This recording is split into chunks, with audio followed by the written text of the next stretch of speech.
ആശ്വാസം നേടാം. ഹൃത്തിനുള്ളിൽ ജീവൻ നൽകും വചനം, തിരുവചനം.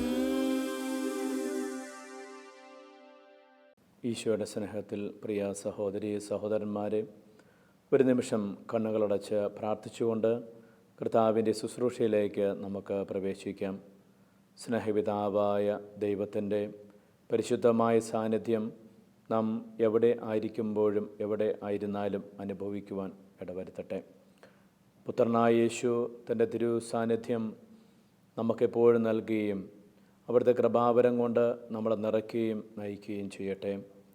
അവിടുത്തെ പരിശുദ്ധാത്മാവിൻ്റെ ശക്തി നമ്മൾ എപ്പോഴും നിറയുവാനും ഈശോയെ നിറഞ്ഞ് വസിച്ച പരിശുദ്ധാത്മാവ് നമ്മുടെ അനുദിന ജീവിതത്തെ നയിക്കുവാനും നമുക്ക് അവിടുത്തോട് പ്രാർത്ഥിക്കാം. പരിശുദ്ധ അമ്മയുടെ പ്രത്യേക മാധ്യസ്ഥം നമുക്ക് തേടാം. നന്മ നിറഞ്ഞ മറിയമേ സുസ്തി, കർത്താവ് അങ്ങയുടെ കൂടെ സ്ത്രീകളിൽ അങ്ങ് അനുഗ്രഹിക്കപ്പെട്ടവളാവുന്നു. അങ്ങയുടെ ഉദരത്തിൻ ഫലമായ ഈശോ അനുഗ്രഹിക്കപ്പെട്ടവനാവുന്നു. പരിശുദ്ധ മറിയമേ തമ്പുരാൻ്റെ അമ്മേ, പാപികളായ ഞങ്ങൾക്ക് വേണ്ടി ഇപ്പോഴും ഞങ്ങളുടെ മരണസമയത്തും തമ്പുരാനോട് അപേക്ഷിക്കണമേ. ആമേൻ. കർത്താവായ യേശു ക്രിസ്തുവിൻ്റെ രക്ഷയുടെ സന്ദേശം ലോകം മുഴുവനും അറിയുവാൻ, അറിയിക്കുവാൻ, അനുഭവിക്കുവാൻ പരിശുദ്ധാമ്മ നമുക്ക് വേണ്ടി ശക്തമായി മാധ്യസ്ഥം വഹിക്കുന്നു. നന്മ നിറഞ്ഞ മറിയമേ സുസ്തി, കർത്താവ് അങ്ങയുടെ കൂടെ സ്ത്രീകളിൽ അങ്ങ് അനുഗ്രഹിക്കപ്പെട്ടവളാവുന്നു. അങ്ങയുടെ ഉദരത്തിൻ ഫലമായ ഈശോ അനുഗ്രഹിക്കപ്പെട്ടവനാവുന്നു. പരിശുദ്ധ മറിയമേ തമ്പുരാൻ്റെ അമ്മേ, പാപികളായ ഞങ്ങൾക്ക് വേണ്ടി ഇപ്പോഴും ഞങ്ങളുടെ മരണസമയത്തും തമ്പുരാനോട് അപേക്ഷിക്കണമേ. ആമേൻ. പരിശുദ്ധ അമ്മയുടെ പ്രത്യേക മാധ്യസ്ഥം വഴി ഈ വചനം, തിരുവചനം എന്ന ശുശ്രൂഷയിലായിരിക്കുന്ന എല്ലാ വ്യക്തികളും അവരുടെ കുടുംബങ്ങളും അനുഗ്രഹിക്കപ്പെടുവാൻ നന്മ നിറഞ്ഞ മറിയമേ സുസ്തി, കർത്താവ് അങ്ങയുടെ കൂടെ സ്ത്രീകളിൽ അങ്ങ് അനുഗ്രഹിക്കപ്പെട്ടവളാവുന്നു. അങ്ങയുടെ ഉദരത്തിൻ ഫലമായ ഈശോ അനുഗ്രഹിക്കപ്പെട്ടവനാവുന്നു. പരിശുദ്ധ മറിയമേ തമ്പുരാൻ്റെ അമ്മേ, പാപികളായി ഞങ്ങൾക്ക് വേണ്ടി ഇപ്പോഴും ഞങ്ങളുടെ മരണസമയത്തും തമ്പുരാനോട് അപേക്ഷിക്കണമേ. ആമേൻ. വിശുദ്ധ ദേവസ്വ പിതാവേ, ഞങ്ങൾക്ക് വേണ്ടി അപേക്ഷിക്കണമേ. വിശുദ്ധ ഫ്രാൻസിസ് അസീസി, ഞങ്ങൾക്ക് വേണ്ടി അപേക്ഷിക്കണമേ. വിശുദ്ധ ക്ലാരയെ, ഞങ്ങൾക്ക് വേണ്ടി അപേക്ഷിക്കണമേ. വിശുദ്ധ പാതിരി പിയോയെ, ഞങ്ങൾക്ക് വേണ്ടി അപേക്ഷിക്കണമേ. വിശുദ്ധ അൽഫോൻസാമെ, ഞങ്ങൾക്ക് വേണ്ടി അപേക്ഷിക്കണമേ. നിത്യം പിതാവും പുത്രനും പരിശുദ്ധാത്മാവുമായ സർവേശ്വര എന്നേക്കും. ആമേൻ. പ്രിയമുള്ളവരെ, വിശുദ്ധ പൗലോസ്ലീഹ കൊളോസുസർക്ക് എഴുതിയ ലേഖനം 1-ാം അധ്യായത്തിൽ 27-ാമത്തെ വാക്യത്തിൽ നമ്മളിങ്ങനെ വായിക്കുന്നു: ഈ രഹസ്യമാകട്ടെ, മഹത്വത്തെക്കുറിച്ചുള്ള പ്രത്യാശയായ ക്രിസ്തു നിങ്ങളിൽ ഉണ്ട് എന്ന് തന്നെ. ക്രിസ്തുവിൻ്റെ സാന്നിധ്യം നമ്മളിൽ ഉണ്ട് എന്നും നമ്മൾ ഓരോരുത്തരും ക്രിസ്തുവിനെ വഹിക്കുന്ന വ്യക്തികളാണെന്നുള്ള ബോധ്യത്തിൽ നമുക്ക് വളരുവാൻ സാധിക്കട്ടെ. എന്നെ ശ്രമിക്കുന്ന നിങ്ങളുടെ അടുക്കൽ ആരെങ്കിലും ഉണ്ടെങ്കിൽ സ്നേഹപൂർവ്വം ആദരപൂർവ്വം അവരോട് പറയാം: ഈശോ മിശിഹായിക്ക് സ്തുതിയായിരിക്കട്ടെ. പ്രിയപ്പെട്ടവരെ, വിശുദ്ധ ലൂക്കായുടെ സുവിശേഷത്തിൽ 4-ാം അധ്യായത്തിൽ 16 മുതലുള്ള തിരുവചനത്തിലാണ് ഈശോയുടെ പരസ്യമായ പ്രഭാഷണം നമ്മൾ കാണുന്നത്. യേശു താൻ വളർന്ന സ്ഥലമായ നസ്രത്തിൽ വന്നു. പതിവ് പോലെ ഒരു സാബത്ത് ദിവസം അവൻ അവരുടെ സിനഗോഗിൽ പ്രവേശിച്ച് വായിക്കാൻ എഴുന്നേറ്റ് നിന്നു. യെശയ്യാ പ്രവാചകന്റെ പുസ്തകം അവന് നൽകപ്പെട്ടു. പുസ്തകം തുറന്നപ്പോൾ ഇപ്രകാരം എഴുതിയിരിക്കുന്നത് അവൻ കണ്ടു: കർത്താവിൻ്റെ ആത്മാവ് എൻ്റെ മേലുണ്ട്. ദരിദ്രരെ സുവിശേഷം അറിയിക്കുവാൻ അവിടുന്ന് എന്നെ അഭിഷേകം ചെയ്തിരിക്കുന്നു. ബന്ധിതർക്ക് മോചനവും അന്ധർക്ക് കാഴ്ചയും അടിച്ചമർത്തപ്പെട്ടവർക്ക് സ്വാതന്ത്ര്യവും കർത്താവിന് സ്വീകാര്യമായ വത്സരവും പ്രഖ്യാപിക്കുവാൻ അവിടുന്ന് എന്നെ അയച്ചിരിക്കുന്നു. പുസ്തകം അടച്ച് ശുശ്രൂഷകനെ ഏൽപ്പിച്ചതിന് ശേഷം അവൻ ഇരുന്നു. സിനഗോഗിലുണ്ടായിരുന്ന എല്ലാവരും അവനെ ഉറ്റുനോക്കിക്കൊണ്ടിരുന്നു. അവൻ അവരോട് പറയാൻ തുടങ്ങി: നിങ്ങൾ കേട്ടിരിക്കെ തന്നെ ഈ തിരുവെഴുത്ത് നിറവേറിയിരിക്കുന്നു. ഈശോയുടെ നയപ്രഖ്യാപനമാണ്. നമുക്കറിയാം, സാധാരണഗതിയിൽ ഇലക്ഷൻ കഴിഞ്ഞ് ഒരു ഗവൺമെൻറ് അധികാരം ഏറ്റെടുക്കുന്ന സമയത്ത് അവിടെ നയങ്ങൾ അവർ പ്രഖ്യാപിക്കാറുണ്ട്. അവർ ആ വർഷമോ അല്ലെങ്കിൽ ആ ഭരണകാലം മുഴുവനും ചെയ്യാൻ പോകുന്ന കാര്യങ്ങളെക്കുറിച്ച് അവർ പ്രസ്താവിക്കാറുണ്ട്. ഈശോ വലിയൊരു പരീക്ഷണത്തിന് ശേഷം, വലിയൊരു മത്സരത്തിന് ശേഷം, പിശാചിൻ്റെയും അവൻ്റെ പ്രലോഭനങ്ങളുടെയും അതിനോടുള്ള യേശുവിൻ്റെ പ്രതികരണത്തിൻ്റെയും ഇതാണ് നമ്മൾ യേശുവിൻ്റെ മരുഭൂമിയിലെ പരീക്ഷയിൽ നമ്മൾ കാണുന്നത്. അങ്ങനെ വലിയൊരു പരീക്ഷയ്ക്ക് ശേഷം വിജയിക്കുന്ന ഈശോ സിനഗോഗിലേക്ക് വന്ന് തൻ്റെ പ്രവൃത്തിയുടെ, തൻ്റെ ജീവിതത്തിൻ്റെ ലക്ഷ്യത്തെക്കുറിച്ച് പരസ്യമായി പ്രഖ്യാപിക്കുകയാണ്. സൂചിപ്പിച്ച പോലെ നയപ്രഖ്യാപനമാണ്. ആത്മാവിൻ്റെ ശക്തി കൊണ്ട് ഈശോ പറയുന്നത്. ഈശോയുടെ ജീവിതകാലം മുഴുവനും പരിശുദ്ധാത്മാവിനാൽ നിറഞ്ഞ് നയിക്കപ്പെട്ട അനുഭവമാണെന്ന് നമുക്കറിയാം. ആത്മാവിൻ്റെ നിരന്തരമായ സാന്നിധ്യവും ആത്മാവിൻ്റെ ശക്തമായ ഇടപെടലും എല്ലായ്പ്പോഴും ഈശോയുടെ ജീവിതത്തിൽ ഉണ്ടായിരുന്നു നമുക്കറിയാം. ഈ മരുഭൂമിയിലേക്ക് നയിക്കുന്ന ആത്മാവാണ്. അതിനുശേഷം തൻ്റെ പരസ്യജീവിതത്തിൻ്റെ ഓരോ സന്ദർഭങ്ങളിലും ആത്മാവിൻ്റെ ശക്തമായ സാന്നിധ്യം നമ്മൾ കാണുന്നുണ്ട്. വിശുദ്ധ ബേസിൽ ഇങ്ങനെയാണ് പറഞ്ഞത്: ഈശോയുടെ ജീവിതത്തിലെ വിട്ടുപിരിയാനാവാത്ത കൂട്ടുകാരനായിരുന്നു പരിശുദ്ധാത്മാവ്. അപ്പോൾ ഈശോയുടെ ജീവിതത്തിലുടനീളം പരിശുദ്ധാത്മാവ് നല്ലൊരു സുഹൃത്തായിട്ട് ഈശോയുടെ കൂടെ ഉണ്ടായിരുന്നു. യേശുവെ നയിച്ച പരിശുദ്ധാത്മാവ് നമ്മെ നിരന്തരം നയിക്കുവാൻ ആഗ്രഹിക്കുന്നുണ്ട്. യേശുവിൽ വസിച്ച പരിശുദ്ധാത്മാവ് നമ്മളിൽ വസിക്കുമ്പോൾ ഈശോ പരിശുദ്ധാത്മാവ് നിറഞ്ഞ് തൻ്റെ ജീവിതത്തെ, ശുശ്രൂഷകളെല്ലാം ക്രമീകരിച്ചതുപോലെ പ്രിയപ്പെട്ട സഹോദരി സഹോദരന്മാരെ, നമ്മുടെ ജീവിതത്തെയും പരിശുദ്ധാത്മാവ് ക്രമീകരിക്കാൻ സന്നദ്ധനാണ് നമ്മൾ അവസരം കൊടുത്താൽ. അപ്പോൾ അതുകൊണ്ട് പാപപ്രലോഭനങ്ങളെ, അതിൻ്റെ പരീക്ഷണങ്ങളെ മറികടക്കാൻ ശ്രമിക്കുന്ന വ്യക്തിക്ക് മാത്രമേ ആത്മാവിൻ്റെ നിറവ് അനുഭവിക്കാൻ സാധിക്കുകയുള്ളൂ. അങ്ങനത്തെ വ്യക്തിക്ക് മാത്രമേ പരിശുദ്ധാത്മാവ് നയിക്കുന്നു എന്ന് അവകാശപ്പെടുവാൻ സാധിക്കുകയുള്ളൂ. അപ്പോൾ ഈ പരിശുദ്ധാത്മാവ് ഈശോയെ തൻ്റെ പരസ്യജീവിതത്തിലേക്ക്, ശുശ്രൂഷയിലേക്ക്, വചനപ്രഘോഷണത്തിലേക്ക് നയിക്കുകയാണ്. അതാണ് ഇന്ന് നമ്മൾ വായിച്ച് കേട്ടത്. അവൻ സിനഗോഗിൽ ചെല്ലുന്നു, വായിക്കാൻ വേണ്ടി ചുരുൾ എടുത്തു കൊടുക്കുന്നു. പുസ്തകം തുറന്നപ്പോൾ എന്നാണ് പറയുന്നത്. നമുക്കറിയാം, പണ്ട് കാലങ്ങളിൽ, ഈശോയുടെ കാലഘട്ടത്തിൽ പുസ്തകമില്ല, അത് ചുരുളുകളായിട്ട് എഴുതപ്പെട്ടിരിക്കുകയാണ്. അപ്പോൾ ഈ ചുരുൾ കൊടുത്തു, ഈശോ നിവർത്തി. അത് ഈശോയ്ക്ക് വായിക്കാൻ കിട്ടിയത് യെശയ്യാ പ്രവാചകൻ്റെ പ്രവചനഗ്രന്ഥത്തിലുള്ള ഭാഗമാണ്. ഈശോയ്ക്ക് കൊടുത്തു, ഈശോ എടുത്ത് വായിച്ചു എന്നുള്ളതാണ്. ഞാൻ ചിലപ്പോൾ ഓർക്കാറുണ്ട്, നമ്മൾ ചില ആളുകളോട് പ്രാർത്ഥനാ ശുശ്രൂഷയിലോ അല്ലെങ്കിൽ മറ്റേ സമയത്തോ ബൈബിൾ എടുത്ത് ഒന്ന് വായിക്കുക എന്ന് പറഞ്ഞാൽ എന്തായിരിക്കും പ്രതികരണം? അയ്യോ, എനിക്ക് പറ്റിയല്ല, എനിക്ക് പേടിയാ, എനിക്കറിയത്തില്ല. ചിലർ വിറയ്ക്കും, ചിലർ വിളറും, ചിലർ വിറച്ചു വീഴും, ചിലർ വേർക്കും. ഇതൊക്കെ സംഭവിക്കാറുണ്ട്. കാരണം എന്താണ്? അവർ ദൈവത്തിൻ്റെ വചനം വായിച്ച് പരിശീലിച്ചിട്ടില്ല. ഈശോ ദൈവത്തിൻ്റെ വചനം വായിച്ച് പരിശീലിച്ച വ്യക്തിയാണ്. ഒരു സാധാ യഹൂദനെ പോലെ, ഒരു സാധാരണക്കാരനെ വ്യക്തിയെപ്പോലെ, ഒരു കുടുംബ പശ്ചാത്തലത്തിലുള്ള ഈശോ ദൈവത്തിൻ്റെ വചനം, അന്നത്തെ എഴുതപ്പെട്ട ഗ്രന്ഥങ്ങൾ ഈശോ വായിച്ച് പരിശീലിച്ചിരുന്നു. അതുകൊണ്ട് എവിടെ പോയാലും ഇതെടുത്ത് വായിക്കാവോ എന്ന് ചോദിച്ചാൽ ഒരു ലജ്ജയുടെ ആവശ്യമില്ല, ഒരു വിറയലിൻ്റെ ആവശ്യമില്ല, ഒരു വിയർക്കലിൻ്റെ ആവശ്യമില്ല. ഈശോയ്ക്ക് ചെയ്യാൻ സാധിക്കുമായിരുന്നു. ഇത് നമ്മൾ മനസ്സിലാക്കേണ്ടതാണ്. ഒരുപക്ഷെ പൊതുവേദിയിൽ നമുക്ക് എന്തുകൊണ്ട് ദൈവത്തിൻ്റെ വചനം പറയാൻ സാധിക്കുന്നില്ല, ദൈവത്തിൻ്റെ വചനം വായിക്കാൻ സാധിക്കുന്നില്ല? നമ്മൾ പരിശീലിക്കാത്തതുകൊണ്ട്. ചിലപ്പോഴൊക്കെ ധ്യാനിപ്പിക്കാൻ പോകുമ്പോൾ ആദ്യ ദിവസം തന്നെ ഞാൻ ഏതിനും വചനഭാഗം പറഞ്ഞിട്ട് പറയും, എടുത്ത് വായിക്കാമെന്ന് പറയും. അപ്പോൾ ആൾക്കാർ സ്വാഭാവികമായിട്ടും അങ്ങോട്ടും ഇങ്ങോട്ടും നോക്കും. ആരുടെ കയ്യിലും ബൈബിൾ ഉണ്ടാകുകയില്ല. ദേവാലയത്തിൽ വരികയാണ്, ധ്യാനത്തിന് വരികയാണ്. ഒരു ബൈബിൾ കൊണ്ടുവരിക എന്ന് പറഞ്ഞാൽ അത്ര അവർക്ക് സന്തോഷകരമായ കാര്യമല്ല, ഒരു നാണക്കേടുണ്ടാകുന്ന കാര്യമാണ്. അപ്പം അങ്ങനെയുള്ള വ്യക്തികളെ സംബന്ധിച്ച് ഈ ദൈവത്തിൻ്റെ വചനം എടുക്കുവാനോ അത് വായിക്കുവാനുള്ള തൻ്റെ ഇടമോ ധൈര്യമോ ഉണ്ടാകുകയില്ല. അത് പരിശീലിച്ചിട്ടില്ല. ജെറുസലേം ബൈബിൾ ഇങ്ങനെ എഴുതിയിരിക്കുന്നത്, ആസ് ഹി യൂഷ്വലി ഡിഡ്, സാധാരണ ചെയ്യുന്നത് പോലെ. ഈശോയെ സംബന്ധിച്ച് ഈ സിനഗോഗിലുള്ള പോക്കെന്ന് പറഞ്ഞാൽ വല്ലപ്പോഴും ചെയ്യുന്നൊരു കാര്യമല്ല, പതിവ് പോലെ ഈശോ പോയിരുന്നു. അപ്പോൾ പ്രിയപ്പെട്ടവർ, ഇത് നമ്മൾ ഈശോയിൽ നിന്ന് പഠിക്കേണ്ട ഒരു കാര്യമാണ്. യഹൂദരുടെ മതബോധന കേന്ദ്രമാണ് സിനഗോഗ് എന്ന് പറഞ്ഞാൽ. അവിടെയാണ് അവരുടെ വചനം വായിക്കുക, വ്യാഖ്യാനിക്കുക, മറ്റ് ശുശ്രൂഷകളൊക്കെ ചെയ്യുക. എല്ലായ്പ്പോഴും അവർക്ക് ജെറുസലേം ദേവാലയത്തിൽ പോകാൻ പറ്റിയെന്ന് വരികയില്ല. അപ്പോൾ ഈശോ ഈ സിനഗോഗിൽ പോയി, അതും പതിവ് പോലെ ഈശോ പോകുന്നുണ്ടെങ്കിൽ ഈശോ ഒരു സാധാ യഹൂദനെ പോലെ, ഒരു മതവിശ്വാസിയെ പോലെ ജീവിതം ആരംഭിച്ച വ്യക്തിയാണ്. നമ്മൾ പലപ്പോഴും പറയാറുണ്ട്, ഇങ്ങനെ സ്ഥിരമായിട്ട് പള്ളിയിൽ പോകേണ്ട ആവശ്യമുണ്ടോ? എല്ലാ ഞായറാഴ്ചയും പള്ളിയിൽ പോകേണ്ട ആവശ്യമുണ്ട്? വല്ലപ്പോഴുമൊക്കെ പോയാൽ പോരെ? ഇപ്പോൾ ചില ആളുകളെക്കുറിച്ച് പറഞ്ഞ് കേട്ടിട്ടുണ്ട്, ക്രിസ്മസിനും ഈസ്റ്ററിനും പെരുന്നാളിനും പള്ളിയിൽ പോകും. അത് തന്നെ അധികമാണെന്ന് കരുതുന്ന ആളുകളാണ്. ഇപ്പോൾ പള്ളിയിൽ പോക്കില്ല, പ്രാർത്ഥനയില്ല എന്ന് മാത്രമല്ല, വേറെ രീതിയിലേക്കുള്ള മറ്റ് മതവിശ്വാസത്തിലേക്ക് പോകുന്ന പ്രവണത. ഈശോ ഒത്തിരി വിമർശിക്കുന്നുണ്ട് യഹൂദ മതത്തെയും അതിൻ്റെ ചില നിലപാടുകളെയും ഒക്കെ. അതിൻ്റെ തോന്നിവാസങ്ങൾ ഈശോ പുറത്ത് കാണിക്കുന്നുണ്ട്. അതിനർത്ഥം ഈശോ ആ മതത്തിൽ നിന്ന് പുറത്ത് ചാടി എന്നാരും തെറ്റിദ്ധരിക്കേണ്ട. അതിൻ്റെ വളരെ സാധാരണമായ പ്രാർത്ഥനാ രീതികളെയും കൂട്ടായ്മകളെയൊക്കെ അംഗീകരിച്ചുകൊണ്ട് തന്നെ അവൻ്റെ പതിവ് പോലെ എന്ന് പറയുന്നത്. അപ്പോൾ ഇങ്ങനെയുള്ള വ്യക്തിക്ക് മാത്രമാണ് യഥാർത്ഥത്തിൽ വിമർശിക്കാനുള്ള അവകാശമുള്ളൂ എന്നും കൂടെ ഓർക്കുന്നത് നല്ലതാണ്.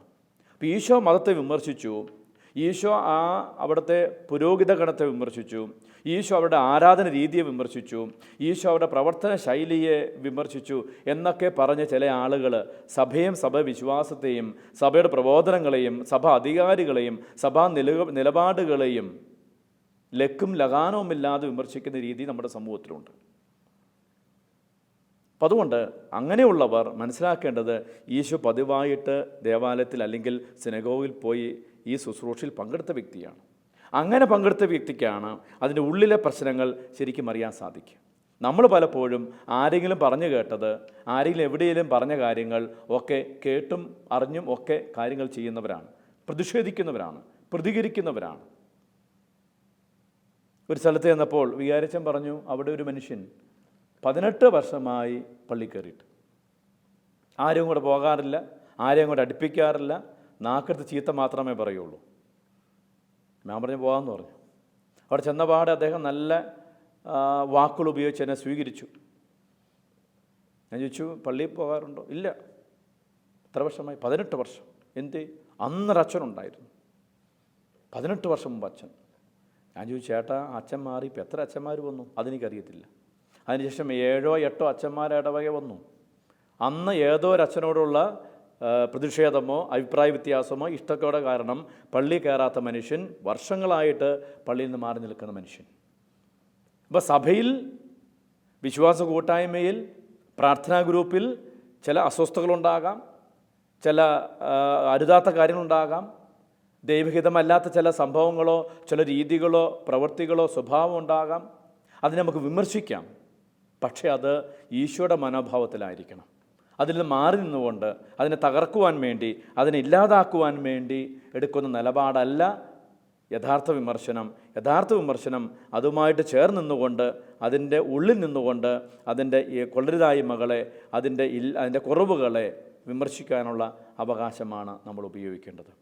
അതിന് പകരം പള്ളിപ്പോക്കുമില്ല, പ്രാർത്ഥനയുമില്ല, ഒരു കൂട്ടായ്മയുമില്ല, ഒരു പ്രാർത്ഥനാ ഗ്രൂപ്പുമില്ല, ഒരു ശുശ്രൂഷയുമില്ല. കാണുന്നവരോടെല്ലാം ഇതിനെക്കുറിച്ച് നെഗറ്റീവ് പറഞ്ഞ് വിമർശിക്കുന്ന ഒരു വളരെ തരം താണ പ്രവൃത്തികളാണ് പലപ്പോഴും ആളുകൾ സ്വീകരിച്ചിരിക്കുന്നത്. അവിടെയാണ് ഈശോ പതിവ് പോലെ ഈ സിനഗോഗിൽ പോയി എന്ന് പറയുന്നതിൻ്റെ പ്രാധാന്യം നമ്മൾ മനസ്സിലാക്കേണ്ടത്. അപ്പോൾ അതുകൊണ്ട് എല്ലാം പൂർണ്ണതയുള്ള, എല്ലാവരും വിശുദ്ധരായ ഒരു കൂട്ടായ്മയൊന്നും അല്ല സഭ എന്ന് നമുക്കറിയാം.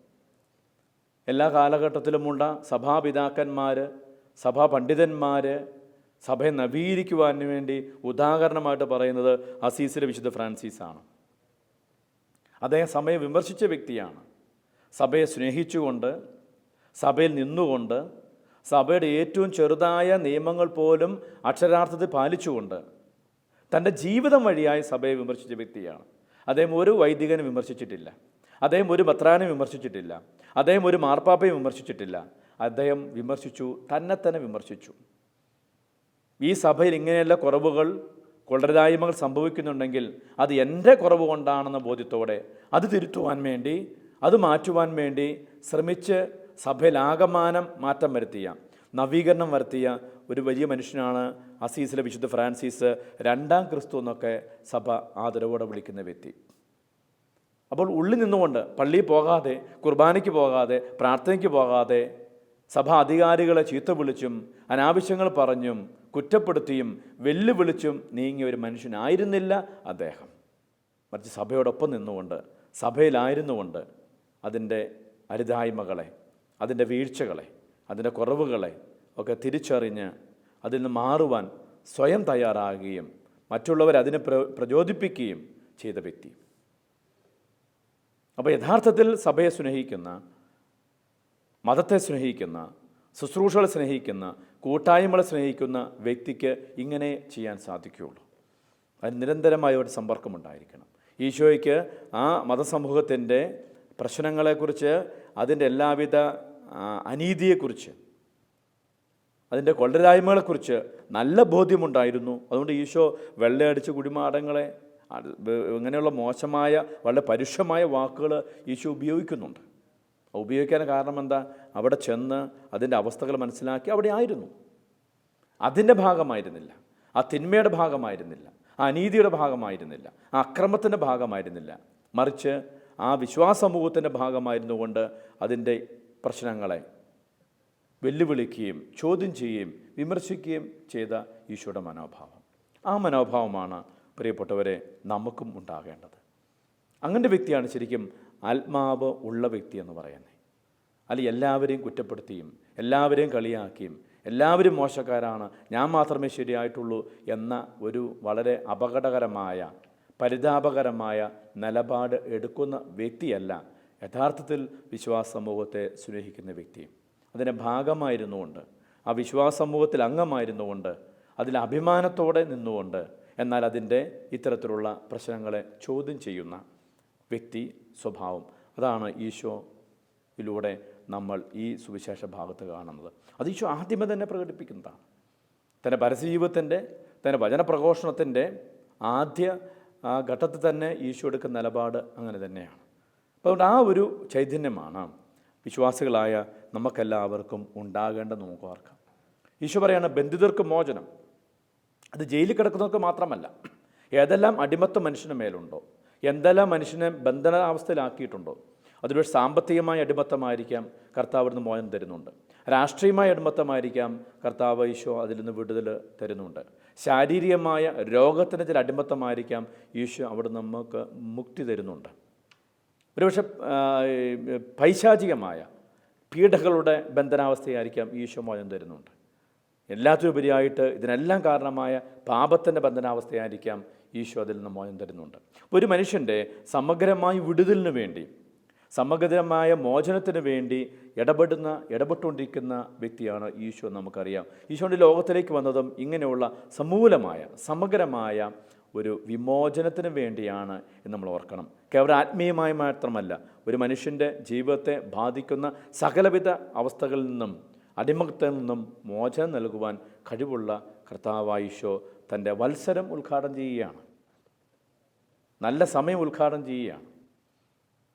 യഹൂദ പാരമ്പര്യത്തിൽ, പ്രത്യേകിച്ച് പഴയ നിയമത്തിൽ നമ്മൾ കാണുന്നു, കർത്താവിന് വത്സരം എന്ന് പറയുന്നത് അത് ജൂബിലി വർഷമാണ്.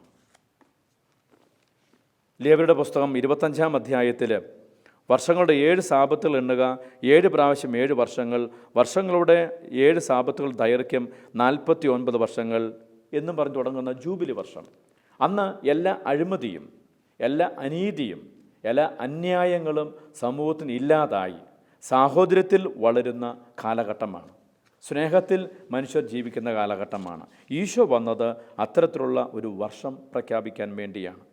എല്ലാ തിന്മയുടെ ശക്തികളും പരാജയപ്പെടുന്ന, ദൈവരാജ്യം സംസ്ഥാപിക്കപ്പെടുന്ന ഒരു കാലഘട്ടത്തെ ഉദ്ഘാടനം ചെയ്യാൻ വേണ്ടിയാണ് ഈശോ തൻ്റെ പരസ്യജീവിതം ആരംഭിച്ചത്, ഈശോ തൻ്റെ വചനപ്രഘോഷണം നടത്തിയത്.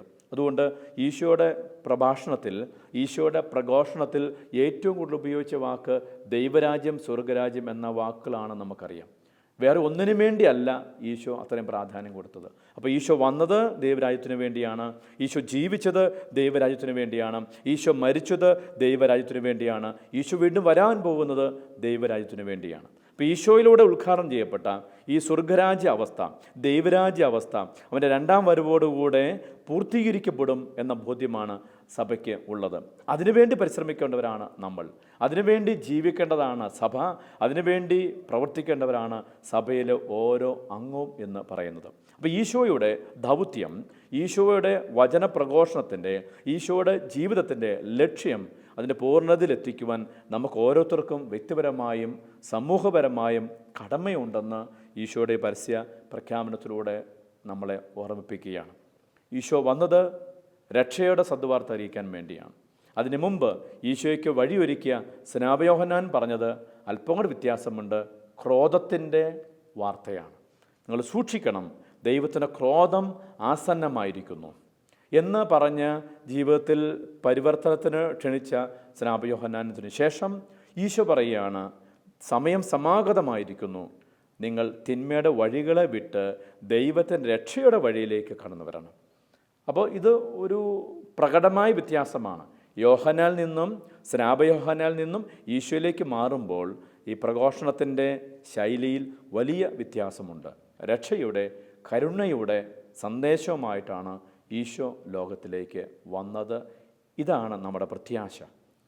പാപാവസ്ഥയിൽ, ബന്ധനാവസ്ഥയിൽ കഴിയുന്ന ഏതൊരു വ്യക്തിക്കും, എനിക്കും നിങ്ങൾക്കും കർത്താവായ യേശുക്രിസ്തുവിൻ്റെ വരവോടുകൂടെ തന്നെ രക്ഷയുടെ ഒരു സദ്വാർത്ത അറിയിക്കപ്പെട്ടിരിക്കുന്നു എന്ന ഒരു തിരിച്ചറിവ്. എനിക്കും നിങ്ങൾക്കും ഇനിയും ദൈവികമായ വഴിയിലേക്ക് സഞ്ചരിക്കുവാനുള്ള ഒരു സമയം ഈശോ തുറന്നു തന്നിരിക്കുന്നു എന്ന ബോധ്യം. ഞാനും നിങ്ങളും ഇനി പഴയ രീതിയിലേക്ക് പോകേണ്ടവരല്ല, പഴയ മാർഗത്തിൽ സഞ്ചരിക്കേണ്ടവരല്ല, കർത്താവായ യേശുവിൻ്റെ രക്ഷയുടെ വഴിയിലേക്ക് സഞ്ചരിക്കേണ്ടവരാണ് എന്ന ഒരു തിരിച്ചറിവ്. ആ തിരിച്ചറിവ് നമുക്കുണ്ടാകാൻ മാത്രമല്ല, ഈശോ പ്രഘോഷിച്ചതുപോലെ അത് മറ്റുള്ളവരോട് പ്രഘോഷിക്കുവാൻ കടപ്പെട്ടവരുമാണ്. ഒരുപക്ഷെ ഈശോയുടെ കാലഘട്ടത്ത് പാപികളും ചുങ്കക്കാരും വേശ്യകളും അല്ലെങ്കിൽ അങ്ങനെയുള്ള ആളുകളൊക്കെ അകറ്റപ്പെട്ടിരുന്നുവെങ്കിൽ ഈശോയുടെ സമയത്ത് ഈശോയിലൂടെ അവർക്ക് ദൈവരാജ്യത്തിൻ്റെ വഴിയിലേക്ക് എത്തിപ്പെടുവാൻ സാധിച്ചു എന്നതുപോലെ ഇന്നത്തെ കാലത്ത് എന്നിലൂടെ നിങ്ങളിലൂടെ കർത്താവിൻ്റെ സദ്വാർത്ത ലോകരെ അറിയിക്കുവാനും എല്ലാവർക്കും കർത്താവ് യേശുവിലൂടെ ദൈവം ഒരുക്കിയിരിക്കുന്ന സൗജന്യ രക്ഷ അനുഭവിക്കാൻ സാധ്യമാകുക എന്ന ബോധ്യപ്പെടുത്തലിലേക്കും നമ്മൾ പോകേണ്ടതാണ്. അപ്പം നമ്മൾ അനുഭവിക്കുക, നമ്മൾ ബോധ്യപ്പെടുക, നമ്മൾ സ്വന്തമാക്കുക എന്ന് മാത്രമല്ല, ആ ബോധ്യങ്ങളിലേക്ക്, ആ അനുഭവത്തിലേക്ക് മറ്റുള്ളവരെ കൂട്ടിക്കൊണ്ടുവരുവാനും ക്ഷണിക്കുവാനുമുള്ള ദൗത്യം നമുക്കുണ്ട്. ഈശോ പതിവ് പോലെ സിനഗോഗിൽ പോയിട്ടുണ്ടെങ്കിൽ നിരന്തരമായ പതിവായിട്ടുള്ള ദൈവവചന വായനയിലൂടെ, ശുശ്രൂഷയിലൂടെ, പ്രാർത്ഥനയിലൂടെ, വിശ്വാസ പരിശീലനത്തിലൂടെ, പള്ളിപ്പോക്കിലൂടെയൊക്കെ തന്നെയാണ് നമുക്ക് ഈ ആത്മീയ ജീവിതത്തെ കെട്ടിപ്പടുക്കുവാൻ സാധിക്കുക. മാറി നിന്ന് കുറ്റപ്പെടുത്തുകയും വിമർശിച്ചും അവഗണിച്ചും പോയാൽ ദൈവിക രക്ഷ നമുക്ക് അനുഭവിക്കാൻ സാധിക്കില്ല എന്നും കൂടെ നമുക്ക് ഓർക്കാം. കർത്താവ് നമ്മളെല്ലാവരെയും അനുഗ്രഹിക്കട്ടെ. ആമേൻ.